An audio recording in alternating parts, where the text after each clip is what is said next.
Y lo que está indicado en el Telegram lo va a venir así que no se olviden de eso, muy importante para que queden claros.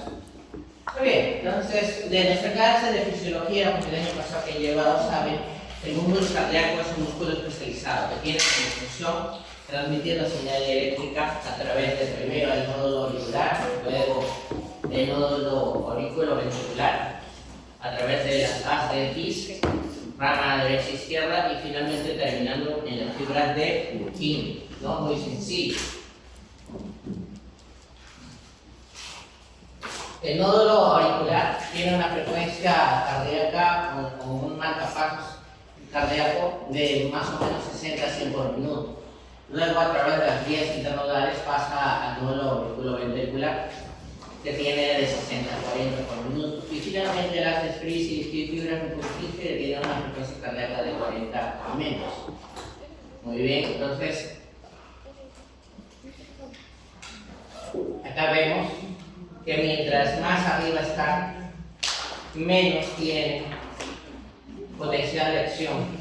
Mientras más baja, ya los ventrículos de potencial de acción se hace mucho más empinado. Ya sabemos que la velocidad del disparo del marcapasos del corazón, que es el nódulo sinusal, que es de 60 a 100 por minuto, una franja de tejido muscular que se encuentra junto a la entrada de vena cava superior con la aurícula derecha. ¿Cierto? Entonces, las células nodales tienen esa capacidad especializada de descargas sincrónicas y lo que sincroniza sus frecuencias del disparo. La conducción auricular va a través de los haces internodales. Son tres: anterior, medio y posterior. Bachmann, Wengenbach y Toretto. Luego está el nódulo auriculoventricular, que tiene una frecuencia de descarga menor, de 60 a 40.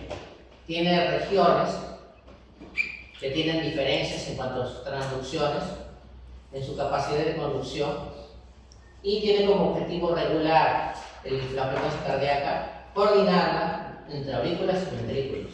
Nódulo sinusal, los tres nódulos internodales, nódulo auriculoventricular. Luego esto va hacia las de His, fibras tanto derechas como izquierdas de las de His, terminando en las fibras de Purkinje. Y estas fibras de Purkinje están en los ventrículos. Entonces ya lo sabemos de fisiología. El sistema de Purkinje es un sistema que es muy efectivo para poder emitir el impulso cardíaco a través de los ventrículos. Y ya, entonces, no se olviden de eso. Potencial de acción está mediado por sodio, por potasio y por calcio. En un estado de reposo es entre menos 60 y 90. En el estado de reposo, en las bombas, la membrana es selectivamente permeable a potasio e impermeable a sodio. De repente se produce la despolarización. La despolarización de manera eléctrica puede determinarse como un aumento súbito de la permeabilidad al sodio, que permite que entre sodio y cambie el potencial de membrana a positivo en el interior. Luego se repolariza y esto vuelve a como estaba antes. La permeabilidad para el sodio se limita y vuelve a ingresar otra vez el potasio. Importancia es porque está asociado a diferentes arritmias cardíacas. Esas son las fases de acción. Fase de 0 o ascenso o despolarización rápida. La fase 1 o repolarización rápida. La fase 2 o meseta. La fase 3 o repolarización fina rápida y la fase 4 o despolarización diastólica.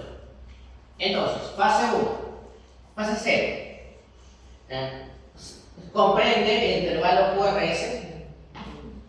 El potencial de acción de repente se abren los canales de sodio rápidos, ingresa sodio rápidamente a la célula muscular. Y esto también comprende la contracción del músculo cardíaco. La fase 1, cuando termina el potencial de acción, se desactivan los conductos rápidos de sodio y disminuye la permeabilidad del sodio. Entra una pequeña cantidad de iones cloruro y sale un poco de potasio. Fase 3 es la repolarización rápida, cierre de conductos lentos de calcio y cese de entrada de calcio y de sodio en la célula. regresa a su potencial de reposo, que es menos 90, y esto corresponde a la onda T. Potencial de membrana de reposo mantiene una neutralidad mediante la bomba de sodio potasio TPH. Y es la diástole, la fase 4. Entonces, el sístole es fase 0, diástole es fase 4. La fase 1 es la repolarización inicial, y la que corresponde a la onda T es la fase 3. Respuesta rápida y lenta. Las células de respuesta rápida son de las células normales miocárdicas auriculares, ventriculares y fibras de Purkinje. En cambio, las células de respuesta lenta son las células del nódulo sinoauricular y las fibras de conducción del nódulo auriculoventricular. Las características entre estas dos es el potencial de respuesta es mucho más rápido en las células de respuesta rápida de 0.5 a 5 milisegundos versus las demás células. Y esto de acá, la respuesta rápida, puede convertirse en respuesta lenta con enfermedades degenerativas. La regulación de la frecuencia cardíaca depende de la fase 4, depende de las catecolaminas que aumentan la pendiente de despolarización de la fase 4, como la adrenalina, la noradrenalina, y la acetilcolina reduce la frecuencia cardíaca al disminuir esta pendiente. Se pueden convertir de respuesta rápida a lenta las células con enfermedades coronarias graves que producen muerte y alteración celular. Existe también el concepto de periodo refractario. El periodo refractario absoluto comprende desde la fase 0 hasta el inicio de la fase 3. Bajo ninguna circunstancia se puede volver a estimular durante este periodo el cambio en el ciclo, no se puede. Es como un margen de seguridad para evitar que ocurran latidos adicionales aberrantes. Luego está el periodo de refractario relativo. El periodo refractario relativo comprende el final de la fase 3. Podría ocurrir un estímulo, pero tiene que ser mucho mayor de lo normal para producir un latido adicional. Y finalmente el periodo supranormal, donde se pueden desarrollar las arritmias cardíacas que ocurren desde el final de la fase 3 hasta el inicio de la fase 4. Entonces, esto de acá protege el corazón de latidos adicionales. Comparación con el músculo esquelético. El músculo esquelético no tiene este periodo de refractarios. Entonces, el músculo esquelético tú lo puedes estimular para siempre. Lo único que depende es la fatiga. La fatiga, la pérdida de ATPs, es lo único que limita el músculo esquelético para contraerse y relajarse. Pero en cambio el músculo cardíaco no, tiene esta especie de salvaguardo que evita las arritmias. El electrocardiograma ya lo conocen. La despolarización auricular, la onda P. La despolarización ventricular, la onda URS. La repolarización ventricular, todo el complejo ST. ¿Cierto? ¿Cuántas derivadas son? Tenemos las derivadas de los brazos y de las piernas, que son 6, 2, 3, 1, ABF, ABL, ABR. Y tenemos las derivadas torácicas, que también son 6. En total son 12 derivadas.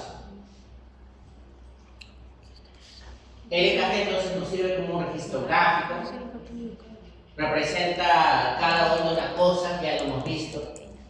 No se olviden que diselectríca quiere decir ausencia o la despolarización del nódulo auriculoventricular. Registro. Ya sabemos que línea recta isoeléctrica es porque no hay actividad eléctrica. 12 derivados. Arritmias. Muy bien. Esta parte es muy importante. Voy a hacer puntual con lo que se les va a preguntar siempre. Vamos a borrar.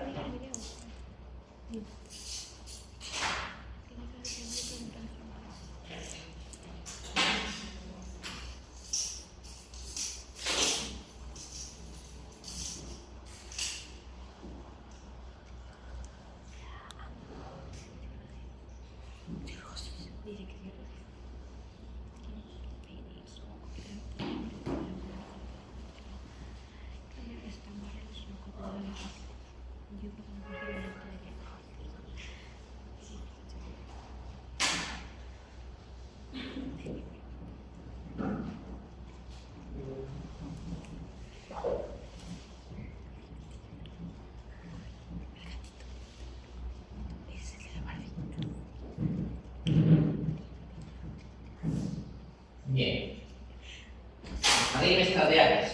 Recuerden la capacidad del corazón, el automatismo, la capacidad de las células para poder estimularse a sí mismas, teniendo las siguientes velocidades que siempre se les va a preguntar. Nódulo sinusal de 60 a 100. El nódulo auriculoventricular de 40 a 60. Y la fibra de Purkinje de 40 a 15. Quiere decir que si fallara el nódulo sinusal, existe un segundo marcapasos en el nódulo auriculoventricular, pero el paciente va a estar haciendo bradicardia, siendo bradicardia frecuencias cardíacas menores de 60. Si ocurriera también que las fibras de Purkinje van a participar, entonces estaríamos hablando de frecuencias cardíacas de 15 a 20. Muy bien. Excitabilidad, la capacidad para poder responder al estímulo y generar un potencial de acción. Conductividad, capacidad para conducir impulso eléctrico. Y el carácter refractario que le hemos comentado. Pero si se muere por un infarto, si se altera estas células musculares miocárdicas, se va a perder muchas de estas características. Por eso el infarto es una de las causas más importantes de arritmia cardíaca. Marcapasos ectópicos. Existe la posibilidad que haya marcapasos en otras partes fuera de las tres mencionadas, tanto en aurículas como ventrículos, que pueden producir contracciones prematuras. Y también existe el fenómeno de reentrada. ¿Por qué ocurriría el fenómeno de reentrada? Es cuando ingresa la conducción eléctrica en un orden, nódulo sinusal, aurículo ventricular, haz de His, derecho, izquierdo, fibras de Purkinje, pero de ahí se regresa por algún motivo por otra vía, produciendo una conducción eléctrica retrógrada. ¿Ya? Entonces, eso ocurre cuando ocurren defectos anatómicos, que ocurren ese retorno del impulso eléctrico. Como por ejemplo, cuando en condiciones normales es secuencial y ordenada, aurículas, ventrículos. Se desvanece y no regresa al tejido adyacente porque ya se despolarizó. Cuando hay fibras que no se activaron en el periodo inicial, se pueden excitar y pueden transmitir el impulso nervioso. Porque son fibras que están enfermas y permiten una reentrada, como por ejemplo este caso. Ingresa, haz de His, rama izquierda, derecha, fibras de Purkinje, pero acá hay tejido enfermo. Entonces, esta dirección se viola. En vez de llegar acá y simplemente desvanecerse, ingresa por acá y regresa por acá. Por eso se llama reentrada. Factores: linfa, isquemia. O sea, hay reentradas anatómicas funcionales, generalmente asociadas a enfermedades como el síndrome de Wolff-Parkinson-White. Tipos de arritmias y trastornos de la conducción. Primero, el ritmo sinusal. ¿Cómo es el ritmo sinusal normal? Hay onda sinusal, onda P. La frecuencia es entre 60 y 100. Hay un complejo QRS con intervalos RR regulares. RR es la punta de cada complejo QRS. Esto es lo normal. Arritmia sinusal respiratoria. Enlentecimiento y agotamiento graduales de los intervalos RR, asociado a enfermedad pulmonar obstructiva crónica. Benigno.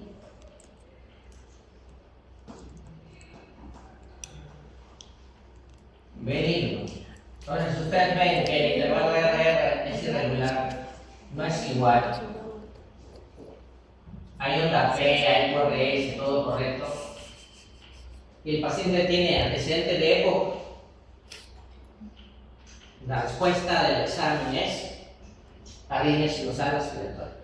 Paciente tiene RR irregular, que tienden a cortarse y alargarse, no tiene síntomas de manera incidental. Le encuentran en el EKG, tienen como antecedente ECO, diagnóstico, enfermedad de arritmia sinusal respiratoria. Ya, no se olviden, muy importante. En cambio, la bradicardia sinusal, lo único que es un ritmo sinusal, pero con frecuencias menores a 60. Y pregunta del examen. Nunca, no es necesario dar tratamiento a la bradicardia sinusal si no tiene inestabilidad aerodinámica. Solo si hay una inestabilidad hemodinámica se le debe dar tratamiento, porque puede ser fisiológico. Los deportistas, por ejemplo, tienen radicales sinusales. Puede estar asociado al infarto, después de un paro cardíaco, ¿ya? Y ahí sí el pronóstico es malo, pero si no está asociado a inestabilidad hemodinámica, no requiere tratamiento. La pausa o el paro sinusal es cuando hay una falta de descarga del nódulo sinoauricular, lo cual produce que otro marcapasos tome el control. Puede haber periodos prolongados de sistolia y arritmias, generalmente asociado a toxicidad por titánicos, infartos, tono vagal, ciertos medicamentos y asociado al potasio, a trastornos de potasio. Entonces, ¿cuál está asociado a la pausa o paro sinusal? Trastornos del potasio, no olvidar. Bloqueo de salidas sinusales cuando del ritmo sinusal se produce, pero hay ausencia de ondas P y generalmente no requiere de tratamiento. Taquicardia sinusal es lo mismo que la bradicardia sinusal, pero con frecuencias altas. La morfología es normal, solo que la frecuencia cardíaca es mayor a 100 latidos por minuto. Los intervalos, la onda P y QRS son normales. Causas: tono simpático aumentado, te asustas, estás corriendo, ¿no? Enfermedades como el hipertiroidismo, ¿cierto? El síndrome del seno enfermo es cuando hay alteraciones en el impulso cardíaco entre el nódulo interauricular y aurículo ventricular. Es cuando ocurre destrucción del nódulo sinoauricular por generalmente enfermedades sistémicas y enfermedades cardíacas congénitas. Entonces, el síndrome de seno enfermo es destrucción del nódulo sinusal por procesos sistémicos y por enfermedades congénitas. No se olvide, síndrome del seno enfermo. Siguiente. Arritmias supraventriculares y ventriculares. Si las arritmias supraventriculares es todo lo que está arriba del ventrículo, o sea, son auriculares. Y las ventriculares son las que ocurren en el ventrículo. Generalmente los que tienen peor pronóstico son las ventriculares. Arritmias de origen auricular primero. Contracciones auriculares prematuras. Es muy sencillo. Existe el ritmo sinusal normal y de repente hay otra vez onda P y aparece otra onda P. Aberrante, antes de tiempo, asociadas al consumo de alcohol y café. ¿Cuál está asociado al consumo de alcohol y café? Contracciones auriculares prematuras. Taquicardia auricular multifocal y focal es cuando hay descargas de focos ectópicos y es parecido a la fibrilación y relacionada con el EPOC y trastornos electrolíticos. Ya, generalmente es más difícil de diagnosticar. Luego está el flúter auricular. El flúter auricular, la característica es que hay ondas acerradas por si es patrón de dientes de sierra, principalmente en ABF, B1 y B5, con frecuencias cardíacas de hasta 450 latidos por minuto. Y la respuesta ventricular va por su cuenta en una relación de 2 a 1. ¿Qué quiere decir? Que si la frecuencia es 300, la frecuencia ventricular es de 150. Entonces, en el flúter va a haber un patrón acerrado.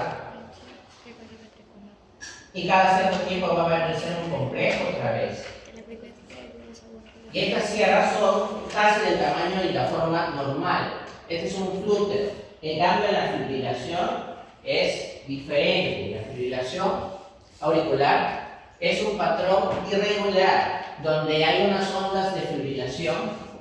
Las ondas de fibrilación son completamente diferentes entre sí. Esta es una, esta es otra, esta es otra. Son completamente diferentes en su amplitud, tamaño y aparece un QRS por ahí. ¿No es cierto? Ya, son completamente diferentes. Flúter, fibrilación, flúter y fibrilación. También aquí la distancia a veces generalmente es casi similar, es irregular, pero acá puede haber arritmias, entonces va a estar primero más corto, luego más prolongado, va a estar completamente desordenado. Entonces el desorden es característico de la fibrilación auricular, eso es lo que lo diferencia del flúter. Existen tres tipos. Paroxística es cuando se termina solito, está fibrilando el paciente y de ahí regresa a ritmo sinusal. Persistente cuando dura más de 7 días y permanente cuando permanece y necesita tratamiento quirúrgico. Lo que se hace es ablación de los focos ectópicos.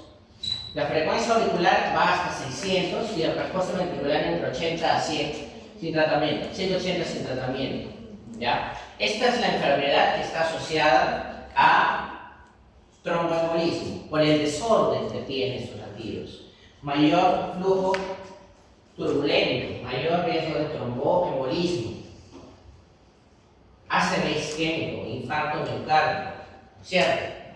Está asociado con la edad, empeora con la edad, mientras más avanza, aumenta la prevalencia, es más común en hombres que en mujeres, y a veces hay pacientes que sí se curan espontáneamente sin nada, y hay pacientes que siempre van a fibrilar, lamentablemente. Síntomas, puede ser cualquier síntoma relacionado a falla cardíaca, fatiga, edema agudo del pulmón, riesgo de trombosis debe ser más alto con esto, por eso tienen que estar anticoagulados los pacientes que están con fibrilación. Tratamientos antiarrítmicos, anticoagulantes, y si no mejora, se tiene que hacer cardioversión. No se olviden, inestabilidad hemodinámica en todas las arritmias es cardioversión.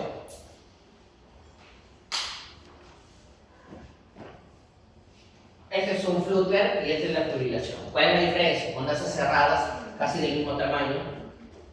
Hay una distancia que puede estar casi similar entre los RR, ¿no? Pero arriba es un completo desastre. No hay onda P, si es que hay ondas, son completamente diferentes entre cada complejo, donde debería estar la onda P, y es completamente irregular.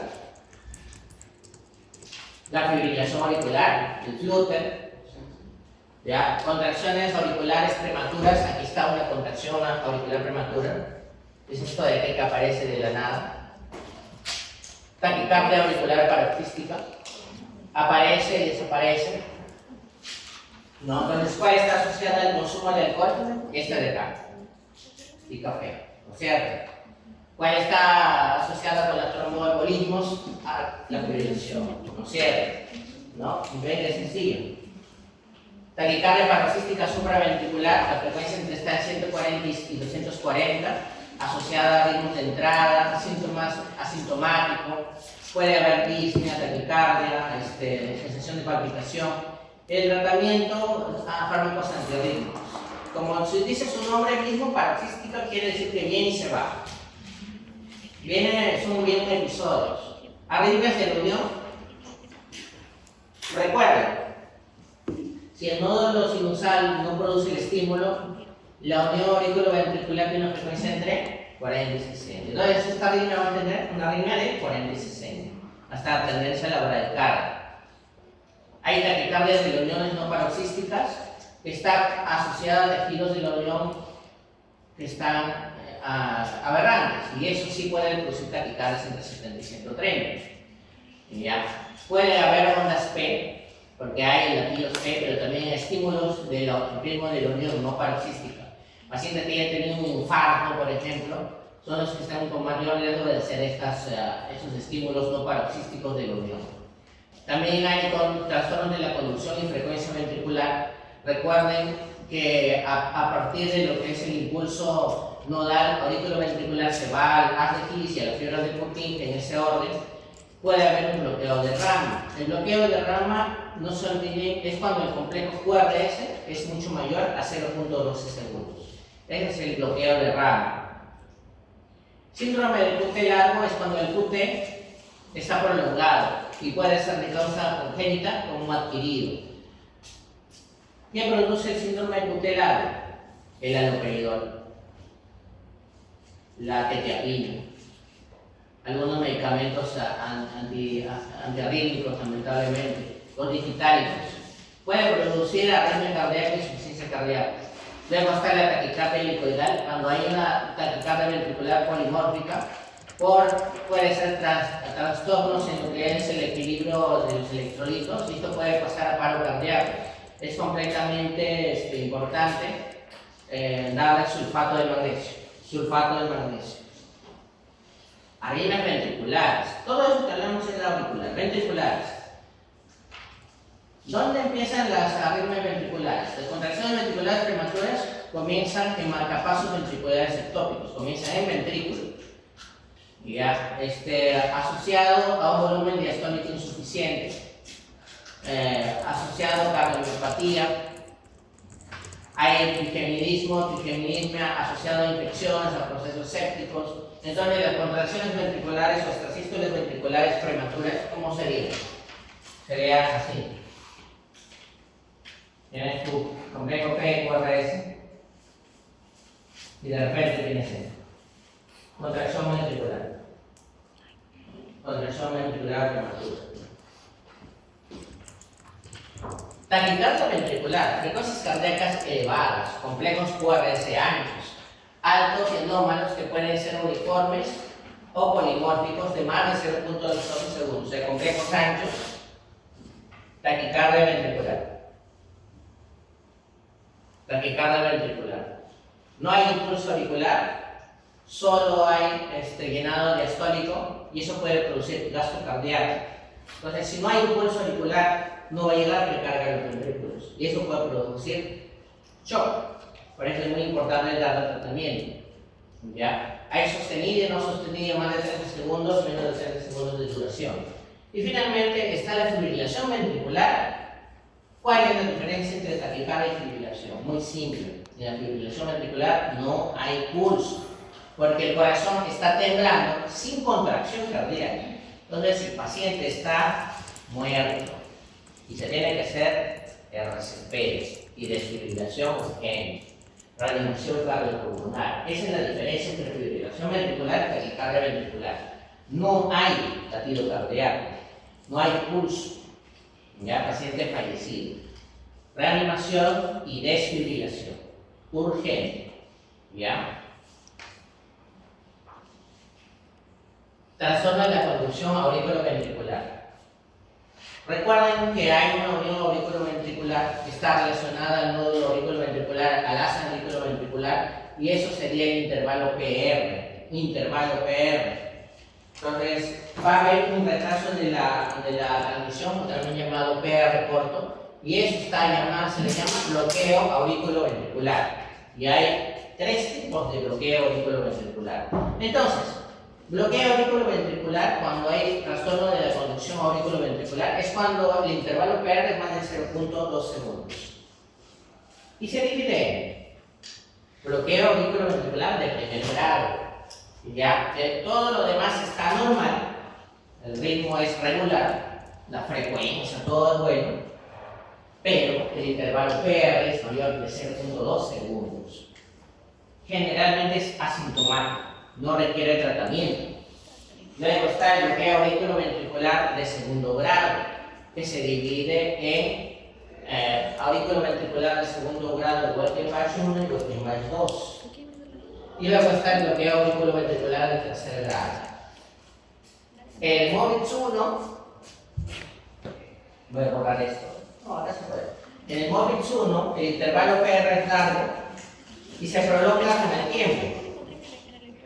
Se hace cada vez más prolongado, hasta que finalmente deja de producir el latido y comienza de nuevo. Ese es el fenómeno de Walkenbach.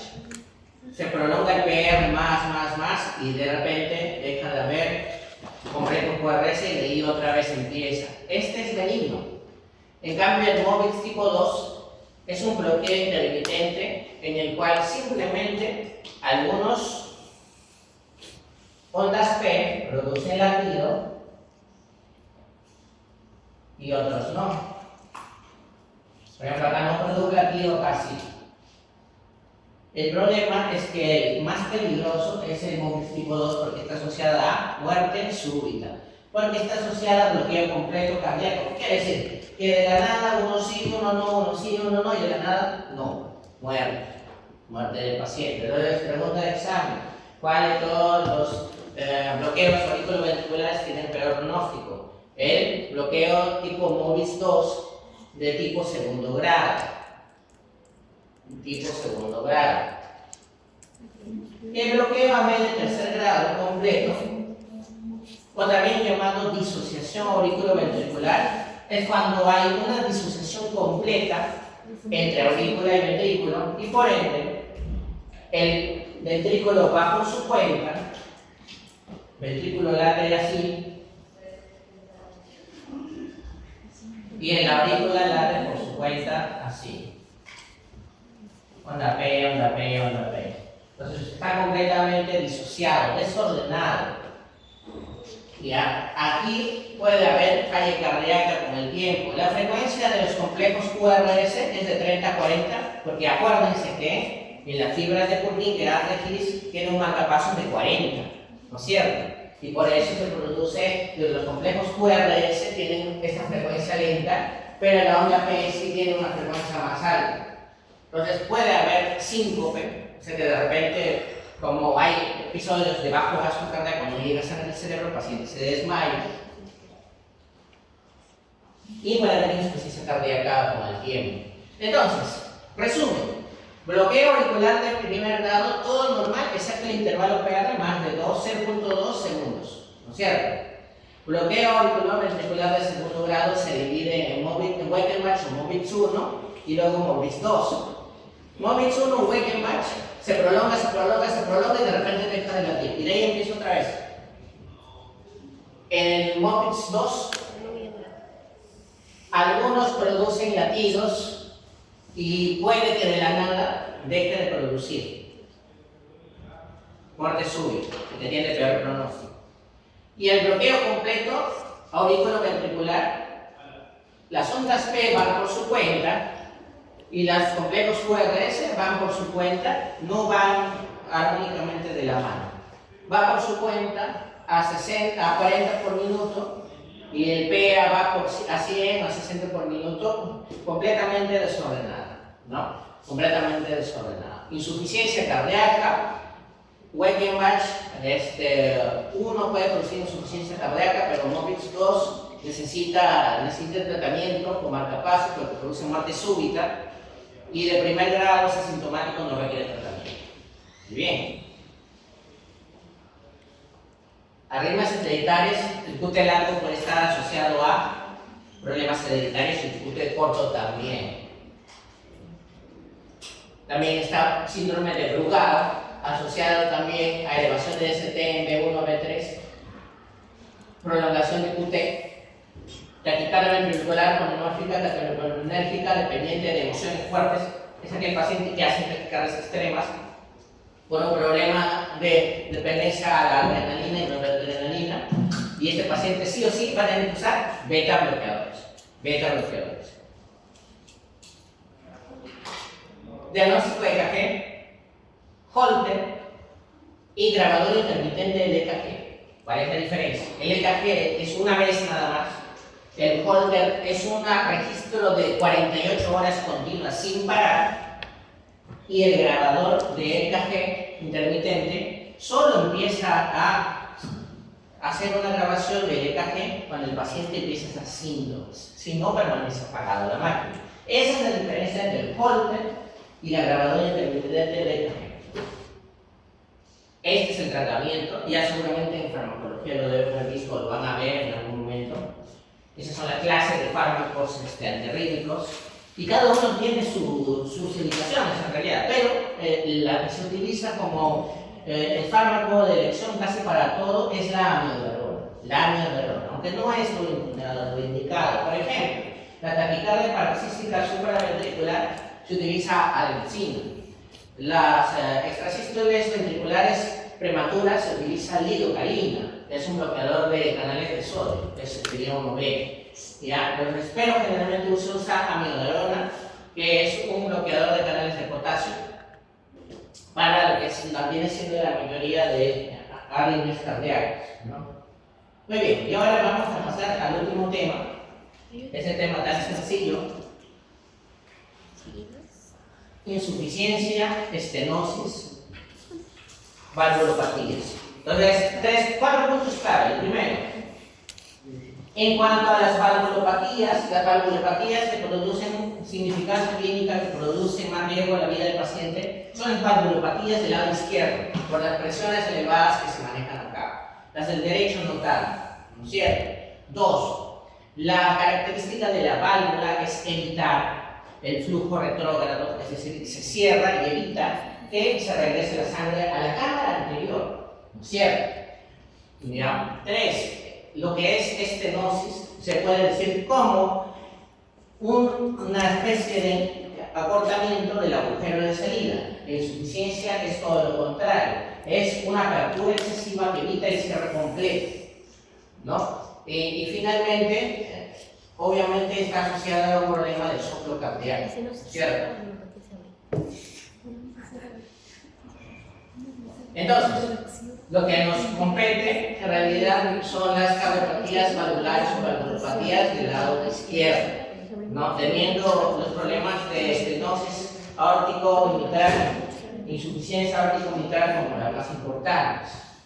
Ya hablamos de las funciones de válvulas cardíacas. ¿Qué te puede causar una enfermedad valvular? Las enfermedades como la fiebre reumática, la endocarditis aguda, defectos congénitos, traumas, isquemias, cambios degenerativos, inflamaciones crónicas.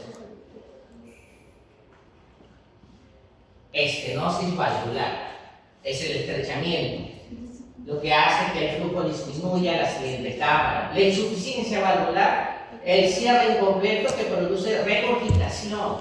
Ejemplo, estenosis de la aorta, de la válvula aórtica. La válvula aórtica comunica ¿qué con qué? ¿Qué cosa? Anatomía. ¿Comunica qué con qué? Muy bien, el ventrículo izquierdo con la aorta descendente.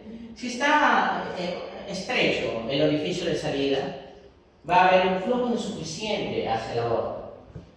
Y por ende, va a haber poco flujo hacia la aorta, lo que va a haber hipoperfusión.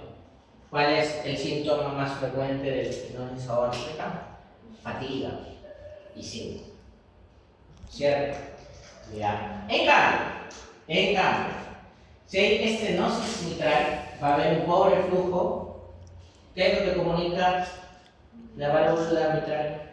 La aurícula con la derecha. Pobre flujo de la aurícula izquierda al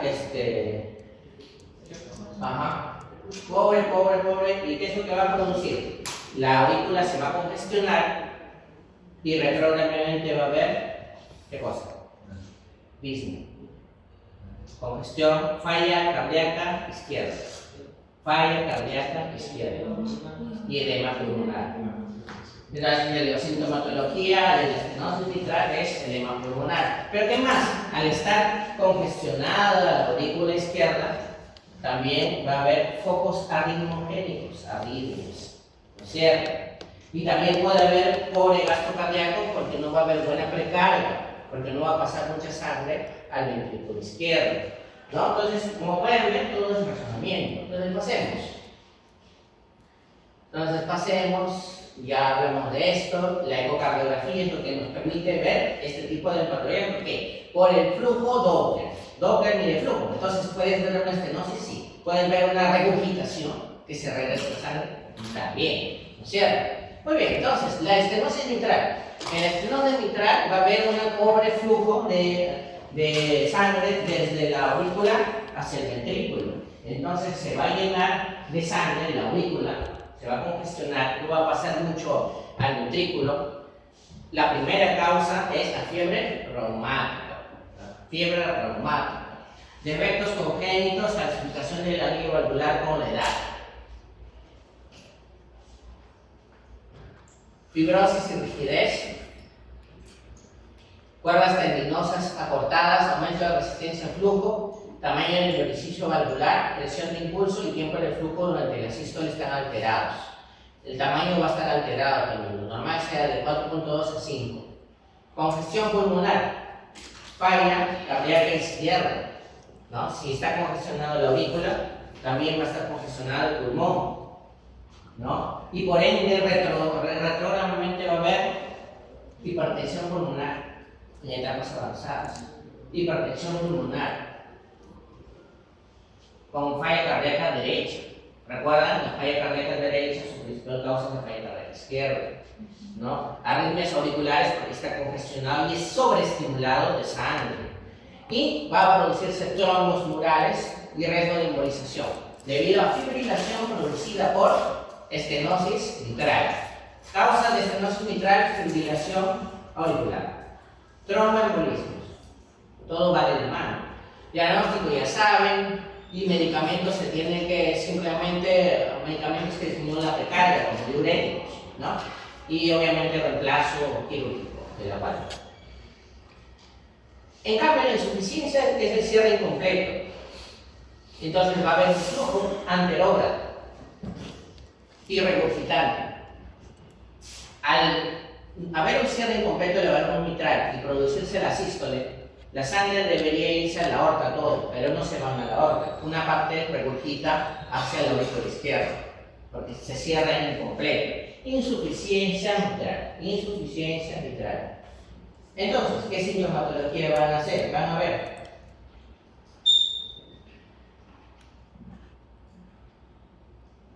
aumento de la precarga ventricular izquierda, reducción del volumen del latido anterógrado, va a haber disminución del gasto cardíaco y debe haber retraso valvular.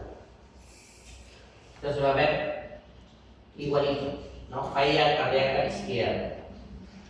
Insuficiencia mitral crónica, va a haber cambios lentos, mecanismos compensatorios activados, aumento del volumen ventricular, puede haber restauración del flujo anterior hacia la aorta. Síntomas: disnea de esfuerzo, disnea paroxística nocturna y ortopnea. Crecimiento del ventrículo izquierdo con el tiempo, va a haber signo de soplo pansistólico, porque durante la sístole se regurgita hacia la aurícula en vez de irse toda la sangre a la aorta, ¿no es cierto? Ya saben el tratamiento. Y ECA se utilizan porque evitan la remodelación cardíaca. Muy bien.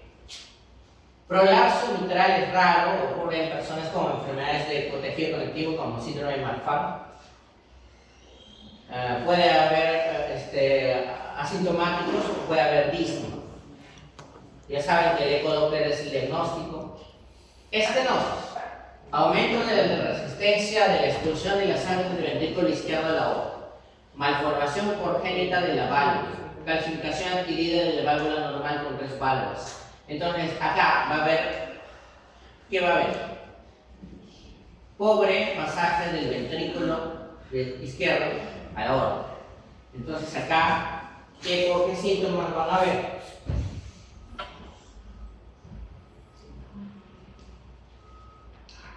Disminución del área, aumento del grosor de la pared con el tiempo, síncope y angina.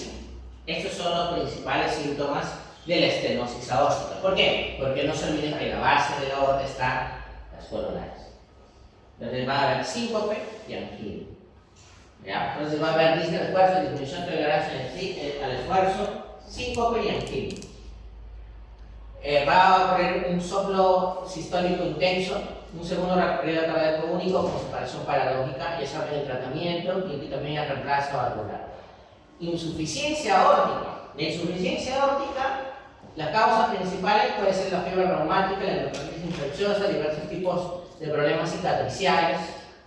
Características: regurgita gran volumen de la aorta al ventrículo izquierdo, aumento intenso de la presión ventricular al final de la diástole. Entonces, falla cardíaca izquierda, edema pulmonar. Edema pulmonar. Causas: endocarditis infecciosa y traumatismo.